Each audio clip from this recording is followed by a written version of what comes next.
ये राहुल गांधी किस मुंह से संविधान लेकर के घूम करके जनता को बेवकूफ बनाने का काम कर रहे हैं। किसी भी संविधान की आत्मा उसका प्रियम्बल होता है, प्रस्तावना होती है।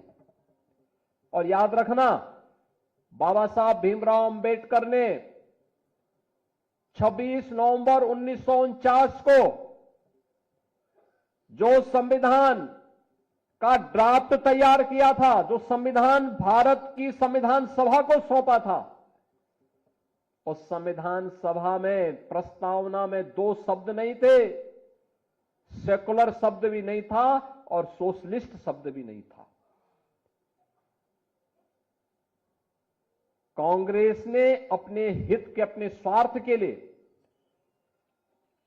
जब इस देश के अंदर इमरजेंसी लागू की गई थी, आपातकाल के दौरान कांग्रेस ने 2 शब्द रात के अंधेरे में डाल करके बाबा साहब भीमराव अंबेडकर का अपमान करने का काम किया था। कांग्रेस ने लगातार कोई ऐसा अवसर नहीं छोड़ा जो भारत के संविधान के गले को घोंटने के समान थे। हर अवसर पर संशोधन पे संशोधन, संशोधन पे संशोधन करती रही। अनुसूचित जाति को उसका अधिकार मिले, अनुसूचित जनजाति को उसका अधिकार मिले, पिछड़ी जाति के लोगों को उसका अधिकार मिले, कभी यह प्रयास नहीं किया। हम पूछना चाहते हैं कांग्रेस के लोगों से, समाजवादी पार्टी के लोगों से, कि आखिर अलीगढ़ मुस्लिम विश्वविद्यालय में या जामिया मिलिया विश्वविद्यालय में अनुसूचित जाति, जनजाति या पिछड़ी जाति के नौजवानों को प्रवेश में भी और नौकरी में भी क्यों आरक्षण नहीं है? क्यों नहीं इन्होंने इसके लिए वहां प्रावधान किया?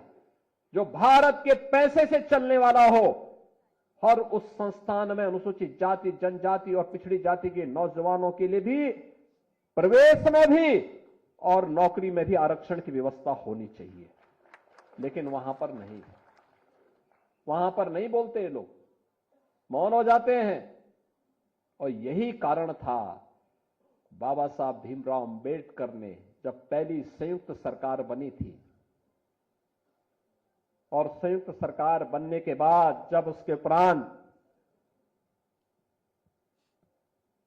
पंडित नेहरू की द्वारा बनाई गई उस नेतृत्व में चल रही सरकार के कृत्यों को देख करके बाबा साहब भीमराव अंबेडकर ने उस समय इस्तीफा दिया था और कहा था, यह सरकार मेरी योग्यता के अनुसार कार्य नहीं ले रही है।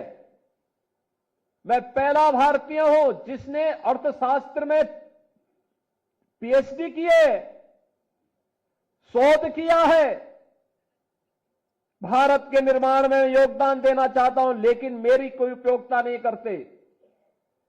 देश की महत्वपूर्ण उन समितियों में जो देश के विकास के लिए सहायक हो सकती है, उसमें मुझे कोई सम्मान नहीं दिया गया। मेरे अनुसूचित जाति, जनजाति के लोगों के हितों के लिए, वंचितों के हितों के लिए इस सरकार के एजेंडे में कुछ भी नहीं है।